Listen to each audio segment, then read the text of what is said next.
All right. Good morning, good afternoon, good evening, or good night, wherever you are in the world. And that was FDG. No, seriously. Hello, welcome to FDG-TV. This is episode 2 of the 2021 season, season 2, episode 2. We've managed to make it this far, and quite impressive, I think, considering the furore that happens behind the scenes. I'm Tommy Thompson. I am mostly known nowadays as that guy over on AI and Games, obligatory wearing of the tat today, but I'm also a lecturer over at King's College in London, and of course we've got a very exciting show for you today. But without further ado, I want to quickly introduce my wonderful co-host, who is the assistant professor, an assistant professor. There are many assistant professors at Georgia Tech University over in the US of A, but also, well, we're going to get to this. Welcome to Anne Sullivan, my wonderful co-host. How are we doing, Anne? Good. We made Thanks it. for having me. We made it. For those of you who, for everyone else who's not part of FDG TV, it's been a very stressful 60 minutes. You know, that way, Don't let them know. I know, and we're supposed to maintain the sheen, but I genuinely think it's important that we communicate to everyone that sometimes things go wrong, and a lot of things went wrong very quickly. And so now we're kind of reacting to this and we're bouncing back into it, but it's not really about us. Although that said, there is one thing that I want to get to before we get into the actual program we have. We have a wonderful episode lined up for you tonight. We're going to be talking about the workshops that are happening at FDG. We've got the workshop chairs coming in to have a chat with us. We've got some of the people involved in the organising of the workshops coming to chat with us. We've got a lot of people who come and chat with us. But, so it says on my show notes from our top production team that Anne is also not just listed as an assistant professor at Georgia Tech University, but is also a Terminator scholar. Now, I have a bit of an unhealthy love of Arnold Schwarzenegger movies because I grew up in the 80s. But I've recently found out, Anne, so you actually have, is it Governor Schwarzenegger actually signed your diploma? Is that right? Yes, you did. And because I heard that you would ask, I did bring proof. Okay, so indeed, degree of Master of Science in Computer Science with all the rights and privileges thereto pertaining, Chancellor of Santa Cruz, Governor of California, and President of the Regents. Ah, very cool. I do have his signature, and he did declare me a Master of Science. I kind of wish that he actually did declare you as a Master of Science. I think that would make it even better. It's like, Alan, you're a Master of Science. About my research. Yes. Procedural generation, crafting in games, like that sort of thing. Like, that would have been amazing. It's not even a good impression. I'm really not delivering it tonight. It would be like Arnold Schwarzenegger with a Scottish accent. It's spot on. It's as close as you're gonna get. Anyway, I hope everyone's doing well.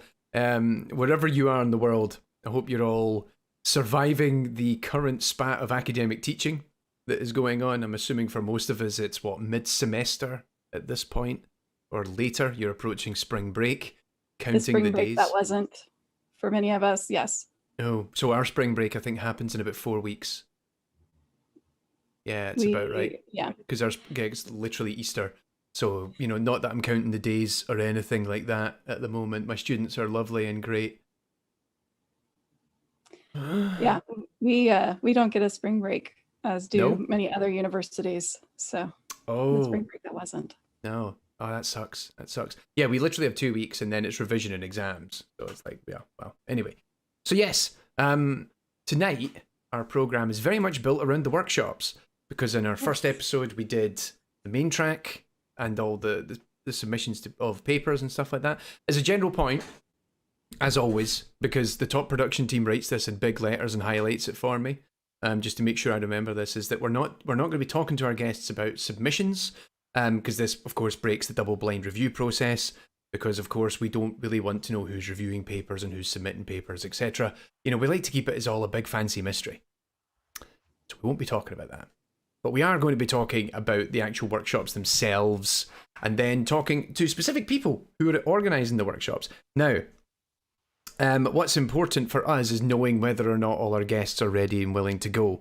Willing is not actually that important. I think it's just whether they're here. Yeah, by and large. Because One of our top production team kind of forgot to tell them when to turn up. So I believe they're all here now. They're here now, right? Our guests are here. Okay. I think we're good. Cool. You're telling all of our secrets. I know, like, but I'm, in order for the FDG community to trust us, I think it's really important that we're completely direct and honest about a lot of the shenanigans that go on behind here. And in fact, one of our guests is currently sitting in the chat, which doesn't help. Okay, right. And I will give you the astute pleasure of welcoming our guests, of helping our guests acclimatise as I go through and do the formal bit of waiting for everyone to acquaint themselves. So I'll see you in a minute. All right. Sounds good. Okay, so I'm back by myself here, and this is wonderful because this means the top production team can go and put it all together. So tonight we're going to start off by actually having the organisers, or the actual chairs involved in the organisation of the workshops, come in to chat with us. And this is also going to be, I think, useful, particularly if you've maybe never really been involved in any of this, if you're not familiar with the workshop process or what workshops are and how do they differ from like regular conference tracks and stuff. So I am going to take my headphones off in a second, actually, because I forgot to do that, Anne. You've just broke my flow, so here we are. You broke me live. But yes, here we go. We're going to get into it. So we have a warm welcome to the workshop co-chairs. We have both Lindsay Grace and Gom Lay. And there we go. Oh no, I did the wrong one. It's this one. There we go. We made it. We got there in the end. Hey. How are we all, gentlemen? How are we doing? Great. Yeah, very good. Yeah. Gom, this is your first time on FDG-TV. Lindsay, you were kind enough to join us last year discussing your best paper nomination. Thanks. Which was also happy great. To be back. Yes, it's good to have you back as well. It was good fun. It was good fun chatting with you last time. So yeah, here we go. Another year of FDG. Another year of FDG-TV as well. I guess for the audience, by and large, just in case for anybody who's particularly new to the conference or even just the whole conference setup, like, could you give us a little bit of an overview? Like, what is the job of the workshop chairs? What's your process? And like, what's your kind of day-to-day as part of getting the conference up and running? Sure. Gorm, do you want me to take this one to start? Yeah, please go ahead. Yeah, no worries. So in short, we do a couple of things. We actually promote up front to get as many great quality submissions and then answer questions on the way in. Some people were thinking the workshop might be a little more hands-on. Others were thinking their workshop would be a little more sort of like a mini conference. And then once we've gotten all the submissions, we go ahead and do sort of support the review. And so we recruited the people who actually reviewed them for the content areas, obviously trying to match people to the areas that they know best. And then there's a variety of sort of support services we provide after. I mean, I kind of feel like our main mantra is to make sure that we help the people who are organizing the workshops do the best possible job they can while sort of supporting the mission and philosophy of FDG. Nicely put. Excellent. Yeah. And so we couldn't help but notice that you have such a wide range of topics this year. So just to name them off, user experience of artificial intelligence, procedural content generation, game analytics, games and natural language processing, and then virtual tabletop gameplay and design for diverse participants and purposes. And we're going to have Christoph on next, who's going to talk about a couple of these. And we have a panel talking about the virtual tabletop gameplay as well. But how do you see these workshops that you've chosen? How do you see them in relation to the main FDG conference? I'll give Gorm a chance to answer. Oh, see. Thank you. Yeah, I think it's a good mix of sort of repeats from earlier years, that's done well, and then there's some new subjects in like the virtual tabletop gameplay, and it's really cool. So it's nice. It's not just sort of like the ones the true and tried, but we also got sort of like a mix of new stuff. And given FDG's interest in diversity this year as a theme, it seemed appropriate that we try and actually diversify the kinds of workshops that we're offering, so that given the benefit of remote attendance, we can have a wider audience discussing more diverse topics. I think that's certainly also even evident when you look at, coming back to like that list of workshops already that Anne described, like a lot of them are at different stages of their development as well. So if you consider the UX of AI workshop as well as the game analytics workshop, both of them, these are their second iteration, I believe. Whereas the procedural content generation, how did I pronounce that weird? Procedural content, the procedural content generation workshop, that's on its 12th iteration, which is absolutely insane. So, I mean, is that something you're also thinking about as well? Is it hoping that there's going to be like kind of this nice mix of new topics as well as kind of these mainstays that kind of are interestingly becoming like a regular component of the FDG kind of conference year in, year out? Yeah, there's like a culture basically here of both supporting things that have established and have clear trajectories and continue to be sort of like your mainstays. I come to FDG, I attend this workshop, but also trying to create an environment where we foster new research and actually support it. I mean, I think Gorm and I and some of the others were talking about how maybe some of these workshops are ready to mature into tracks or go to the next step and become conferences themselves. But this is a really transitional year for everyone in the world. And so we wanted to make sure that we gave space for both. Yeah, it's sort of a hot topic. We don't want to alienate people who are used to some of those more established workshops. And also, I mean, that's really something for a discussion probably between the people who run FDG and those workshops, what should happen. So now it's just nice to have a mix of sort of workshops that are established and sort of more new, experimental workshops. Yeah, definitely. And I feel like, given that, you know, we are going to be virtual again this year, I think it's a good, you know, I applaud you for being more inclusive and keeping an eye on diversity. Do you have any advice for anyone who might be attending a workshop for the first time? Because I know some of my students have never attended a workshop and they're always looking for advice. Gorm, I don't want to jump in. I want to give you a chance before I jump into my own. Oh, well, we can have you can have sort of like the experience perspective, and I can have sort of like the newbie perspective. Sure. For me, so my first workshop, I think, was a couple of years ago, which was the game jam workshop, and we were like 3 people in the whole workshop, or 4 maybe, which was really great actually, because you get to know people. There was like 1 or 2 people I knew, and then some new people who came in that I hadn't met before. So that was really great. So I think the workshops are just a sort of like non-intimidating way to meet people in the field. Yeah.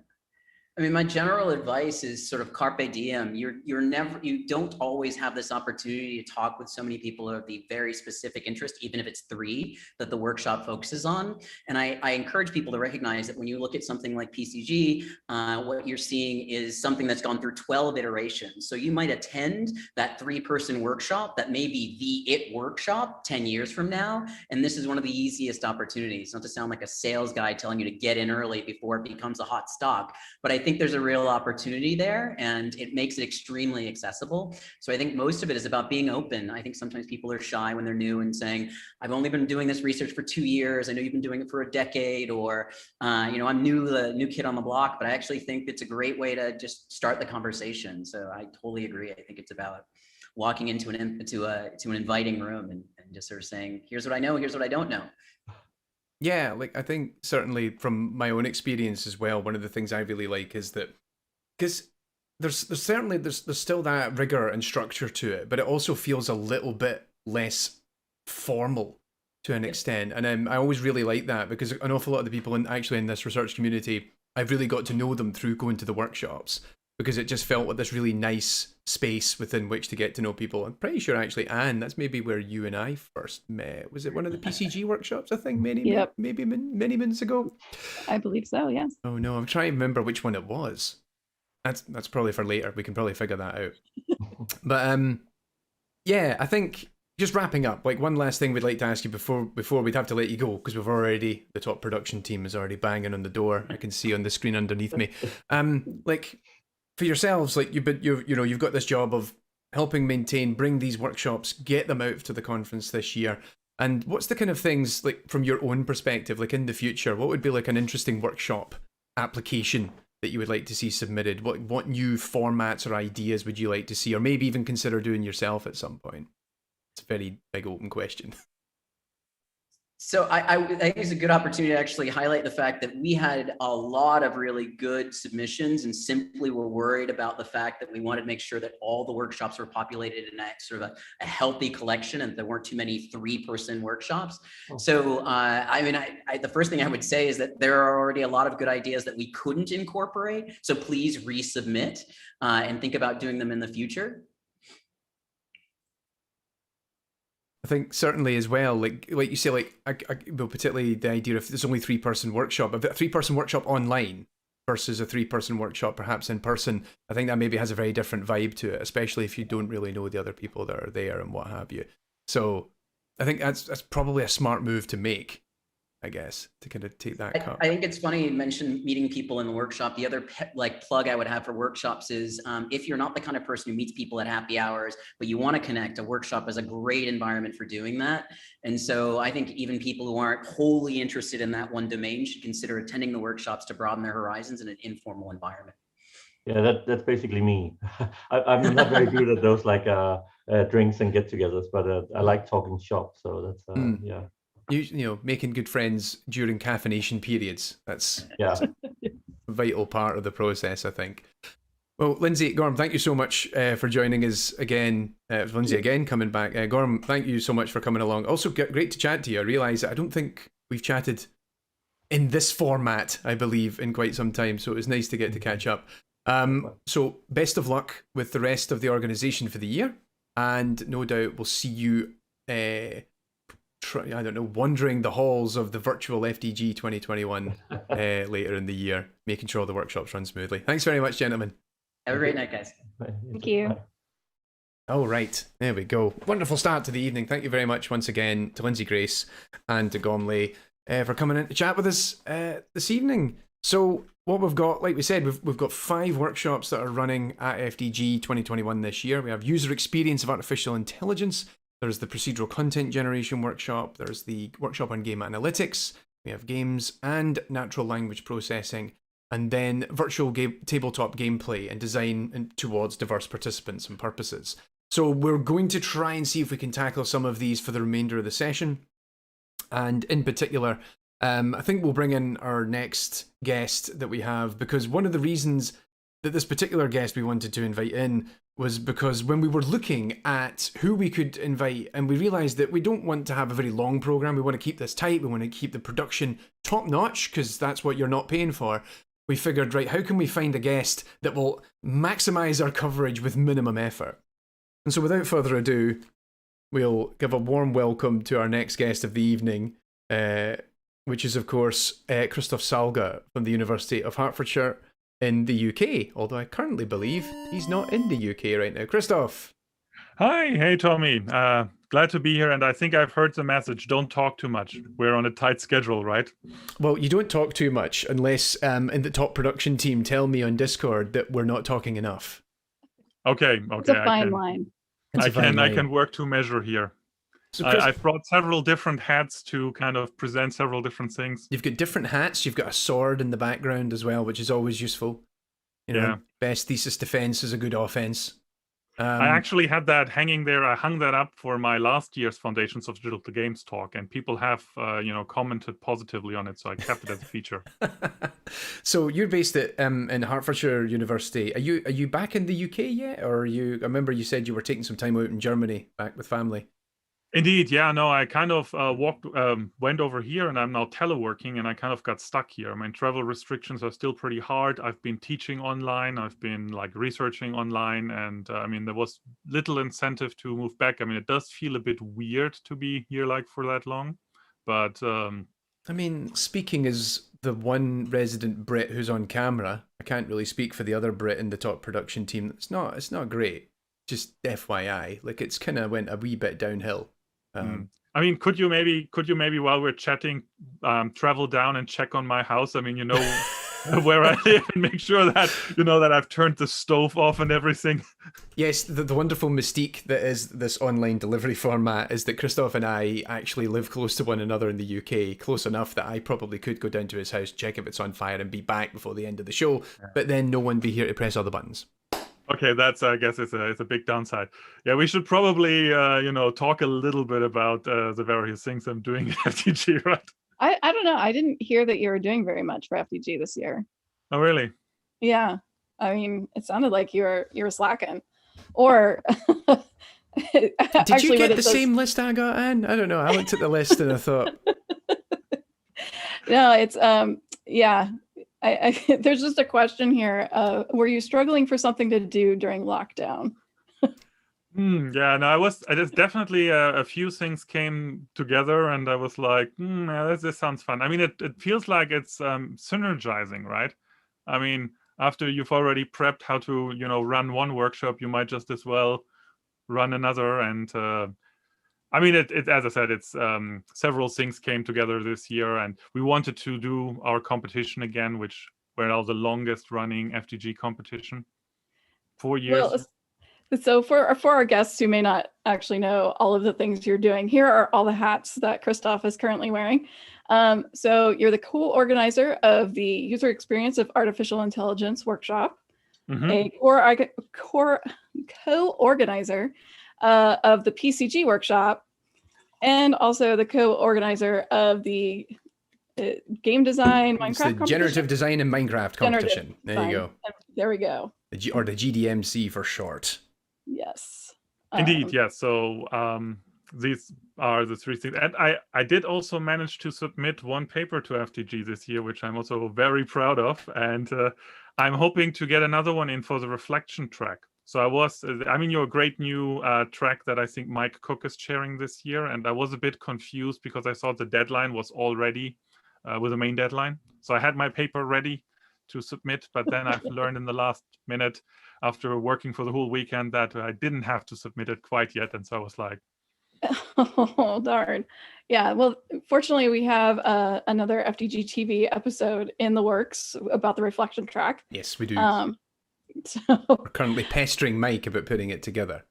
Okay, yes. okay. So I get the message. No talking about the reflection track. We have enough for you to talk about. Yes, already, don't indeed. worry. Okay, yeah. So yeah. I mean, I think let's talk about the workshops first because my co-organizers are very keen that I mentioned them. I think one of them even bribed Anne behind the scenes to make sure she mentions it. So at least that's what I was told. So yeah. So the user experience with AI in games workshop, I think we're doing the third year in a row now, and we feel it's really been taking off. And FDG is a beautiful community for this interdisciplinary work. So it's basically the question of how do you relate to an AI in a game, right? How do you moderate this? How do you measure this? How do you make this better? And it takes a lot of different skills to do so. So we thought that the workshop would be a good place to, bring some psychologists and game designers and AI people together and kind of look at this from different perspectives. So this is very much what we want to do there. What's new this year? We do prototypes this year. So we're really keen on also if people have some ideas they've realized, we're happy to look at that. And we're also very open for kind of more like half-baked conceptual things, right? Where people want to try out or even use this workshop for some matchmaking. So that's, I'm doing that together with a bunch of people. I mean, check out our website, it's linked. It's a long list, right? I don't want to... you don't want to do it from memory? I don't want to forget one of them. So, well, it's Henrik Vartfeldt, Christoph Salga, of course, Maggie C. Felnesser, Jichen Zhu, Miriam Ilitari, and Hargo Verhagen. So yes, I can imagine there was a good chance you might have missed someone along the way. Like I'm really interested to see where this goes. So a small editorial note: I was invited to be a speaker at this workshop last year, wearing my even YouTube accepted. Hat. Yes, I was like, hey, look, they let me come in and talk. And that was fun. But one of the things that I really enjoyed afterwards, because my talk was essentially about the how I perceive my audience's interaction with my videos, and how really it's the discussion about how their experiences are with AI in video games, and then how they react to what I tell them in my YouTube show where I talk about the intricacies of these systems.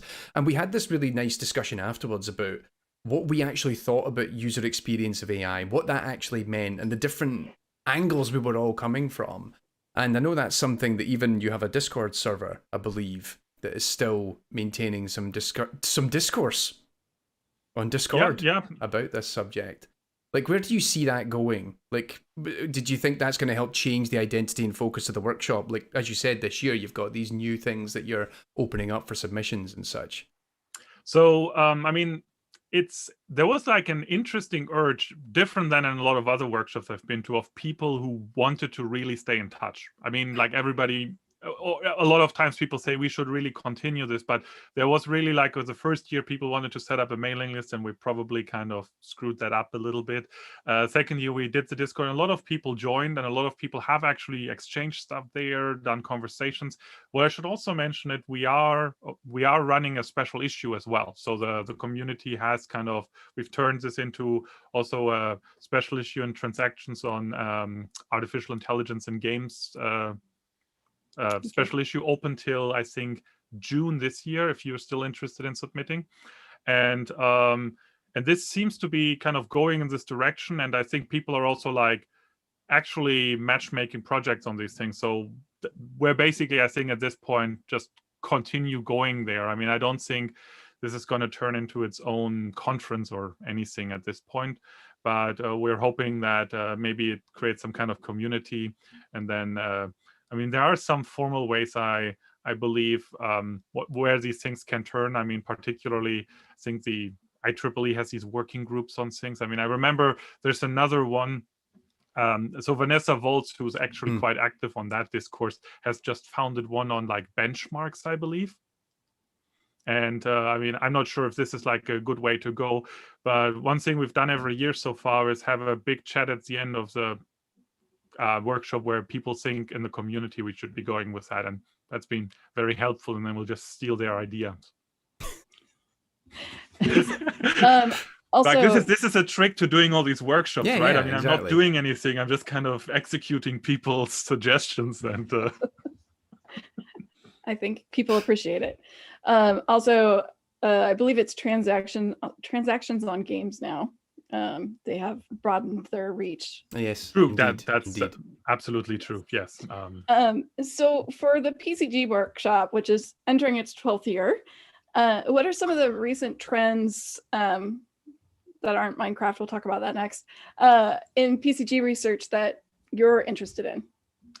So I'm personally very keen on evaluation metrics. Right. So I personally think one of the big things we need to figure out is how can we actually relate the PCG we make to the people's experience or human experience with that kind of stuff, and give that some empirical grounding. I mean, I know there's a lot of exciting work happening out there, but I mean, I think it's quite due.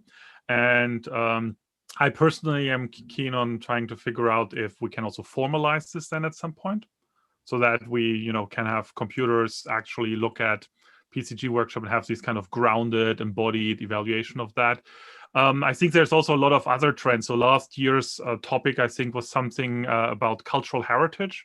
And I think PCG has gotten keyed in a lot more into like different communities and how they also end up like reflecting different backgrounds of people, and how people look differently and have different access to PCG. And I think there's a lot more reflection upon this, and I think also technical insight into getting to this, right? I mean, because when we're still making Mario levels, I mean, they were basically like one size fits it all, right? I mean, nobody was making, I don't know, Mario levels for women, or I'm not even sure that would be possible. Because I guess, I mean, particularly with Mario, the problem is that we were all too busy for a long time trying to figure out what a Mario level was, so we could try and replicate that. And then the idea of, well, then it began a little bit more tailored towards building something that we think is like a Mario level but is for that person. So yeah, I can definitely see the thing of finding the proper direction so that you can really build that customization. And already, I think, because I realise now the top production team is hammering at me because we'll need to wrap up with you shortly. Given evaluation metrics, I thought what an appropriate segue to highlight, of course, that you have the GDMC competition, which is back, I believe, for this year as well. We're talking about Yes, workshops yes. tonight, but because you're here, we figured why not let you talk about a 4 years competition. in a row. 4 years in a row. So we are running the AI settlement generation competition again, which is about people making AIs or algorithms that make Minecraft levels for existing, or make settlements for existing maps. So big challenge here, which I think is also cool for PCG, is adaptivity. So can you make something that's not on a tabula rasa, but kind of keyed into like what's already out there? And we've got there some cool, exciting developments too. We have a new framework actually built by our current competitors where you can now live edit stuff. So we've actually gotten some reports back from academics who now use our stuff for teaching that went like, I went into my class, I ran Minecraft, I typed some commands in and some kind of bot to build like a castle, and they were like, wow, this is like so great. So apparently this really speaks to the people. And of course, it also really speaks to Tommy. In preparation for this meeting, I'm actually looked back to Tommy live judging some of our entries last year, which, you know, Tommy could be looking and critiquing your work if you submit. So if this is something, you know, you're treasuring. I do actually and feel I remember sorry. last year we were actually talking about your secret upcoming project, which is this on our live stream. I mean, you said it's a secret upcoming project. Oh yeah, I think we did. Funnily enough, I actually have 5 project students this year who are going to be doing the GDMC for their master's dissertation. So that's quite exciting. So I'll probably come and pester you about that offline at another time. But this is great to hear, yeah. And do check out, please, our Discord. So if you want to know anything, we have a wiki, but also the Discord. And there's so many helpful people there who, you know, point you to all kinds of great resources, which would be great for your students. Excellent. Well, Christoph, good to see you again. Always nice to have you around. And enjoy the rest of the spring. We'll maybe see you back in the UK at some point. And we'll hopefully catch up with you again soon. Yes. Thank you for all the work you've done for FDG so far. You're doing so much. Thank you, sir. All right. There we go. Thank you very much to Christoph. Oh, there we go. I'll take the headphones off for a minute. Quickly jump over to the chat, see who's hanging around. I like it that Anne is much more competent than I am, because Anne is actually capable of getting into the chat and kind of harassing myself indirectly, I think. Let's see. Gorm's hanging out in the chat. Henrik says the transaction on game special issue is open until July 31st. Henrik also got the acronym correct. Hello to Robin Baumgarten, who's joined us in the chat as well. And most of the chat is actually our top production team. Also to Rodrigo Canan, who's actually was there right at the beginning as well, who's been doing a fantastic job of just cheering us on, I think, which is the really important thing. So the last thing we have for this evening is we've actually got one more workshop that we really wanted to talk about today. And so we're bringing in some of the workshop organization team for the virtual tabletop gameplay and design for diverse participants and purposes. I am so sorry. I have been trying to make sure that I say that smoothly the whole evening, and I managed to make a terrible job of it right there live in the moment. So we have 2 of the organizational team joining us this evening. So please give a warm welcome to Taylor Kessner and Luis Perez-Cortez, who are both PhD candidates at Arizona State University. And I'm going to do the obligatory welcome and pivot over. Hello, everybody. Hello. How are you doing? Welcome. I'm good. I'm feeling a little bit embarrassed because I managed to butcher the name of your workshop live in the moment. It's like the one time I'm not supposed to do it. I bet you won't butcher as much as we will, which will be more embarrassing. So no worries there. I think the big difference is you don't have an acronym yet. So particularly when we were talking with Christoph a minute ago, he's just rhyming off his acronyms left, right, and center. But here it's like, right, we need to. But it's a very key topic, certainly. So just to briefly, first of all, welcome you both here, and very excited for this workshop. Actually, we've certainly been chatting about this in advance. Like for yourselves, is this your first interaction with FDG, or have you been to the conference before or any of the workshops? Yeah, so we actually did get a chance to go to FDG for the first time, and as of yet, the only time, but that'll change soon. In about 2019 is what we were just talking about and remembering, where we got a chance to do a panel discussion back then. And Taylor and I were both part of that. panel along with Betty, who couldn't make it today, and other members of our, group of friends and colleagues. And we got to talking about general topics of game design, and inclusivity. In essence, I think basically an earlier stage of this idea, honestly. So yeah, definitely not our first, only our second is about to be, but hopefully the first few of many. Excellent. Just a quick mention, actually, just to quickly say that Elizabeth Gee was also meant to be joining us this evening, but sadly couldn't make it. But we're already in very good company, so I think we'll be. This should be fun. Anne, please take the floor. Yes. Well, I don't want to take the floor. I want our guests to take the floor. But I'm just guessing here, but it seems like your workshop topic is at least somewhat influenced by what's going on with the lockdown. But I'd love to hear more about what led you to focus on this topic in particular, like virtual tabletop gameplay and design, as well as those concepts around diversity of participants and purposes. So we had been doing some work around in maker spaces, doing design work on tabletop games. So we're going into libraries and working with a lot of different participants, usually around middle school age. And then the pandemic hit. And certainly the safety precautions for sure was initially a really big motivator in this, because, without being able to get face-to-face, we couldn't, do these kinds of hands-on, or what we've come to think about in terms of minds-on in space. We couldn't do that anymore because we couldn't physically be in the same space. So these enabling constraints really highlighted for us that, one, if we wanted to keep doing this research, we needed to find a way to take it digital, but also that, we kind of had this problem where it wasn't really easily translatable to the digital space immediately. So there wasn't this very clear transfer from analog to digital.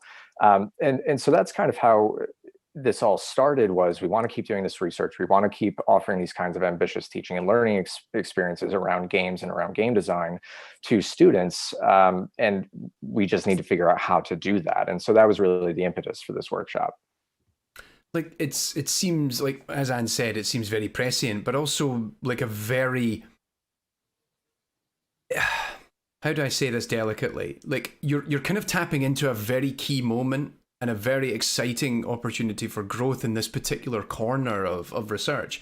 And sadly, it is coming as a result of a very horrid real world scenario, but it does lend itself to some really exciting opportunities.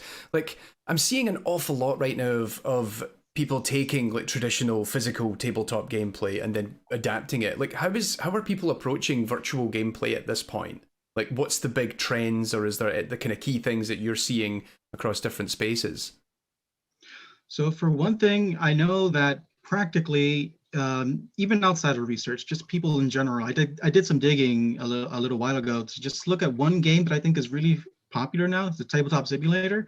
It's probably something that a lot of people are using in pandemic times, both to play and to research. And just from a quick search, not as much on the research side, but on just the usage stats of that particular game. And that game released in like 2015, like about 5-6 years ago now. Oh, I didn't know. And it always averaged, I saw average about between 3,000 to like 5,000 people, concurrent users.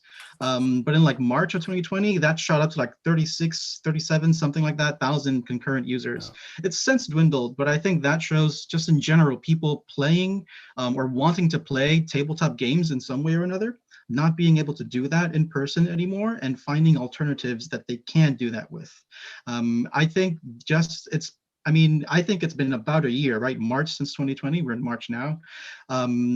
I don't know of many studies that look at this kind of thing right now, but we do think it's something that's about to happen and about to burst through the gates in one way or another. And we think that the topic we're bringing to the table is one way to get as many minds thinking together as to how we can do this now with our, worldwide global constraints. Yes, Yeah, and I think it definitely. also goes a little bit beyond, the current pandemic as well. I mean, obviously, right now, because of all the constraints, we have to do some of this stuff in order to kind of keep rolling now. But we also think that it has legs into the future. So, for example, really focusing on this idea of diverse purposes and diverse participants. Even after the pandemic, we think that being able to do this kind of thing virtually is really going to democratize the access to these kinds of learning experiences. Yeah, I'd love to hear more about that, because it's not just virtual tabletop gameplay and design, but also this idea about the diversity and how it's almost two very large topics. And I'm curious what your thoughts are on how they influence each other. The tabletop and the digital part. So having it be a virtual tabletop game, and how that influences this topic about design and play for diverse participants and purposes. These both feel like two very interesting and rich areas of research, and I'm curious how they, are there any unique challenges when you combine them, or anything, what is it about these two that really caught your attention? Yeah, you're right. I mean, these are two really massive, areas sandboxes to be playing in. And I'll see if I can kind of pull them together a little bit. So first of all, I mean, one of the things that we're doing is, as far as the diverse purposes part, design thinking has kind of it's gotten some steam in schools, no pun intended for like the science, technology, art, music stuff, but it's picked up some steam in schools as something that might be worth, exposing students to. But a lot of the time, where these kinds of, really ambitious and different ways of teaching and learning, or thinking about teaching and learning, or thinking about the purposes of teaching and learning, or what's worth teaching and learning, those often, they don't get into every school, or every school district, right? So, for example, we know that socioeconomically marginalized young people of color are often segregated into schools and school districts that, frankly, really leverage a lot of these neoliberal mechanisms for, say, teacher accountability, or students making adequately yearly progress. And so, there's at the very least a lot of skepticism. I think often enough, not a ton of interest in, this weird thing with games and game design, to teach kids design thinking, right? There's not a ton of interest in that, because it doesn't speak directly to the kinds of goals that they're being measured by, right? Again, like adequately yearly progress, multiple choice tests, the kinds of things that we offer, for teaching design thinking, that's not really going to help kids on a multiple choice test, at least on its face, right? And then on the other side of the spectrum, if you will, we have a big population of socioeconomically marginalized students in geographically isolated rural communities who often don't have access to high-speed internet. And so, and furthermore, the people doing this kind of work often aren't located in those geographically isolated places, right? I mean, we're at universities like Arizona State, and it's kind of a far cry to think about, well, how often are folks from Arizona State University going to travel up to Cottonwood, right, which is a much more rural location. And so, I mean, there's certainly some serious, challenges here that need to be attended to if we're going to be able to do this. I think kind of our first step is thinking about, well, how do we do this in the first place, right? I mean, how do we even merge this mind, time, and space thing that we get when we have people touching and physically manipulating, paper and dice and all these things, merging that with, a digital platform that, and Louise can speak a lot to how anytime you have a digital platform, anytime you digitize something, it kind of raises, it has the potential to raise the cost of entry, so to speak. Yeah, definitely. I'll get to that point in a second too, but just inspired by everything you just said, made me think about how we typically, imagine the world before the pandemic during those precedented times, right? And if I remember, at least, whenever I wanted to play like a tabletop or board game, during the time when I could do that at any time, I only did it during the times when there was nothing else to do, like the power went out or we were snowed in or something like that you couldn't do much else. That's when we resorted to something like, okay, well, I guess I'll play a tabletop game, or I guess I'll play a board game. There's nothing else to do, right? Now, during the pandemic times when we can't do that, right? We can't really get together and play games physically with people who aren't outside of our bubble. I know I, for one, have sort of felt the urge to, hey, it's been a long time since I've been able to do this. I kind of want to do it right now. And this sort of makes me think of not only accessibility, but also about wanting to do these kinds of things. And the fact that because this is an activity that brings people together in many ways, where you can sort of bond over the shared experience, like Taylor was mentioning, there's physicality to it, which we think is important, that we can't really do that right now. We kind of urge for it or crave for it. So one way or one purpose behind what we're trying to do is to find creative ways potentially that we can make those kinds of things happen again. Now, of course, for years VR has existed and people have been playing VR games, but like I mentioned, we've always been able to do that during the times when we can do almost everything else. So we choose to be in that VR space, for example, oftentimes. Now that's pretty much our only choice. And we kind of want this other choice of being able to do these kinds of things in person, so to speak. So one thing we want to focus on, or we hope that we can talk about at some kind of length during this workshop, is ideas that we can insert that physicality back into our connections, with, of course, the constraints of not being able to do that safely for the most part yet, as we were more than a year ago. Like yeah, sorry, go ahead. No, on you go. Okay, it's interesting because a lot of these topics are things that have been coming up in my classes as well. I'm teaching interaction design, and we actually have been talking a lot about, we're in this virtual space. How do you build that community? What are some ways you can build connection in a virtual space? And there's a lot of unique challenges to that for sure. Sorry, Tommy, I think you had a question. No, I had a couple of questions, but we're really on this notion of kind of tactility, I guess, like, this notion of being able to physically touch and manipulate objects as part of a game. Like, that strikes me as like probably one of the biggest challenges once you've got over the technical debt, essentially, of getting on board and being able to use these systems, these virtual systems. Like, I can appreciate this is still something that the workshop is actually going to be exploring, but is there anything that you can even talk to at the moment as to how you actually go about doing that? What are the first alternatives? Is it coming from a gameplay perspective or trying to replicate the particulars of the actual physical behavior? Yeah, that's a really great question. Yeah, I mean, so like that tactile nature of playing a board game, or in our case, that tactile nature of getting your hands on a board game and fixing it or modding it, or throwing in a totally new design and prototyping something right there on the spot.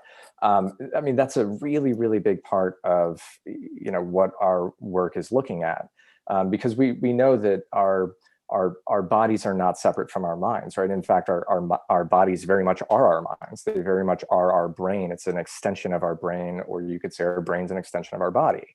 I mean, the lines there are incredibly blurred, but we do a lot of thinking and learning through our bodies. And so, thinking about working that tactile stuff back into, this game redesign work is, as we've said, it's incredibly tricky. I mean, some possible ways forward are thinking about, as Luis mentioned, the VR. In particular, there's some VR headsets out there that are actually a blank screen in front of your face, so you can actually see your surroundings, right? So, I mean, something that toyed around with conceptually is, well, what if we got, let's say 4 of those things, and we, sent them off to 4 different people, and we could generate that board game, right there on some kind of digitally shared space.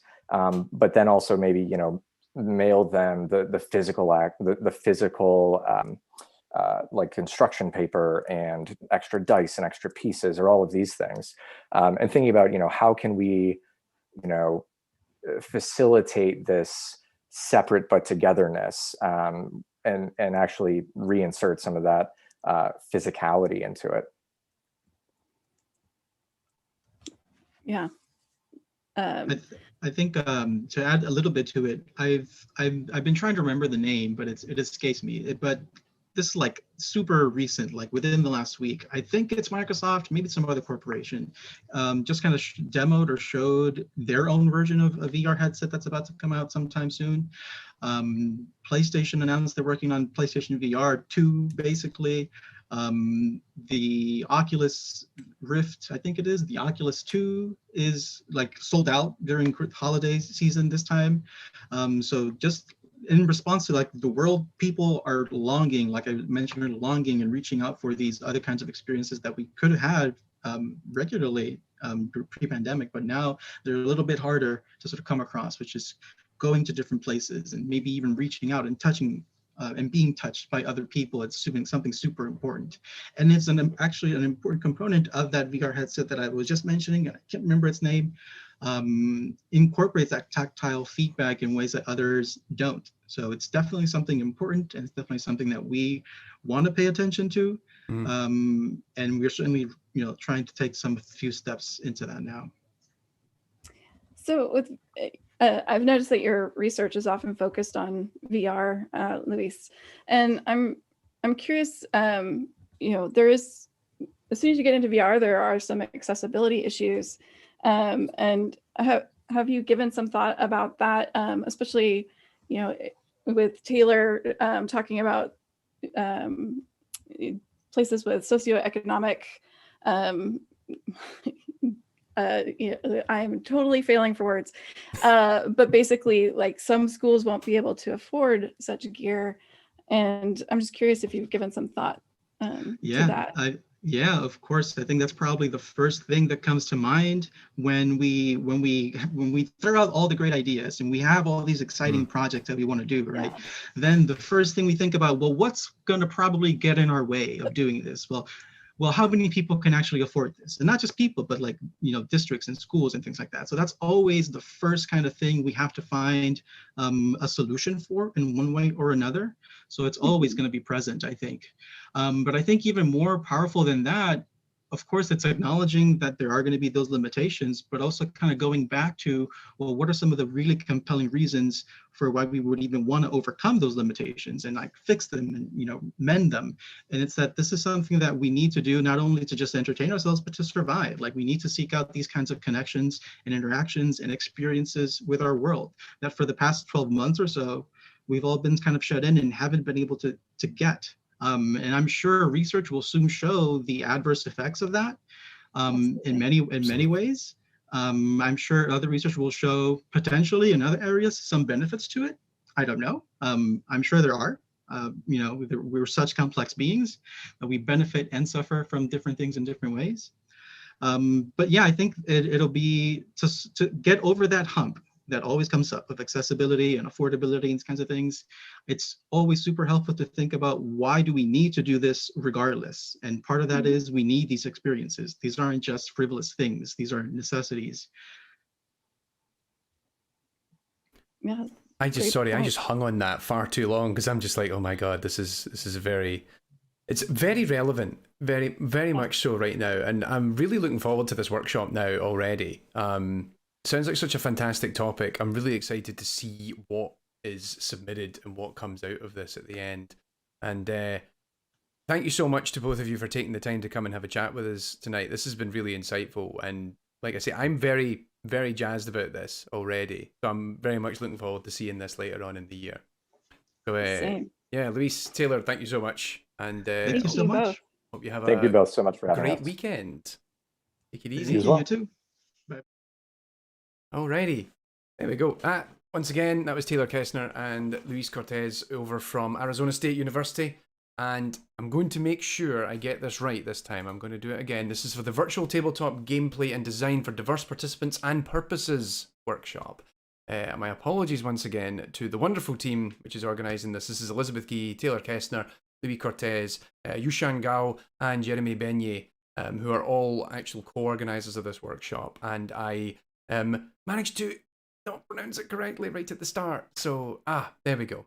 But yes, indeed. And with that, I'm going to quickly cut back to my wonderful co-host. Hello, Anne. How are we doing? Hello, Tommy. You've done a wonderful job of herding all the cats in and out of the cat house. For everyone who hasn't figured this out yet, this is Anne's job. So you'll have noticed when it cuts to me, Anne's like, okay, everybody come in. And then, okay, everybody go out. And Anne does a wonderful job.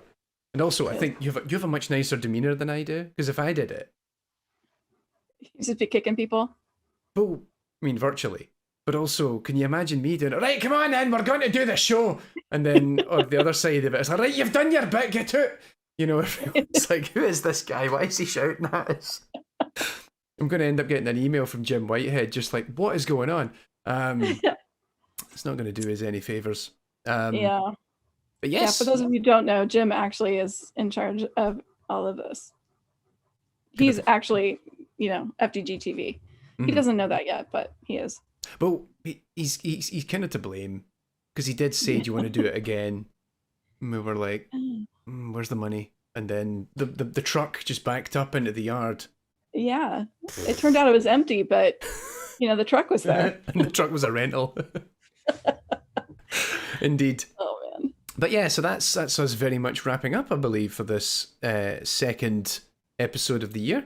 So we've got our 5 workshops. We're just going to round them out again one last time. So you've got user experience of artificial intelligence. You've got procedural content generation going strong. We have the game analytics workshop. We have games and natural language processing. And then, of course, we have our virtual tabletop gameplay and design, in particular towards diverse participants and purposes. So there we go. This is it. I should have done my practice in advance. But you should have recorded your practice. I know, that was it. Like, la la la la. But yeah, be sure to check out the FDG website, which is, of course, FDG2021.org.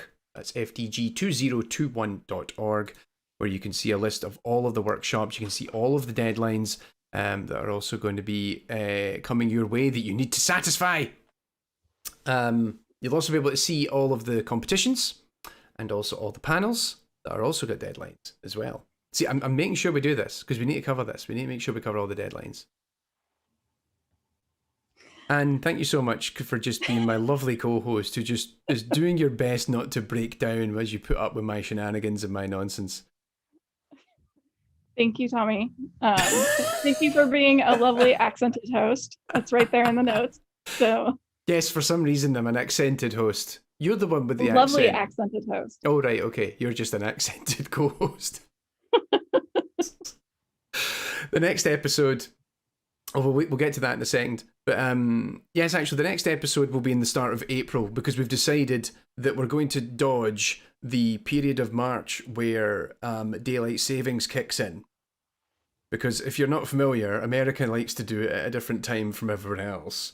And so this creates this particular headache where we're going to be doing this far too late. And of course, I'm in the UK, but some of our top production team is even further over out in Greece, of course. And speaking of our top production team, a special thanks to Mike Cook and Antonius Liapis, who are, as I speak, taking the line to thank them in the show notes and making it bigger and changing the font colour and italicizing it just to make sure I said it. I was getting there. I was building up to it. But no, you didn't trust me. Now I'm going to go and have a wonderful fight with my wonderful production team, not my production audience. The audience has been wonderful. Yes, thank you, everyone.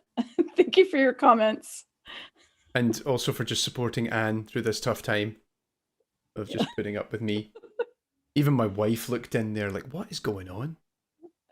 She's popped in right there. Anyway, that's us. We're rounding up. That's the end of FDG-TV for another month. Thank you once again to our top production team. You put up with so much. Thank you, of course, to Anne. Thank you to our wonderful audience. Thank you to all of our guests, to Lindsay, to Gorm, to Christoph, to Taylor and Luis. And we'll see you all in April as we come back with another episode talking about reflections. Yes. Thank you, everyone. And thank you, Tommy. All right, take it easy, everyone. Stay safe. Bye.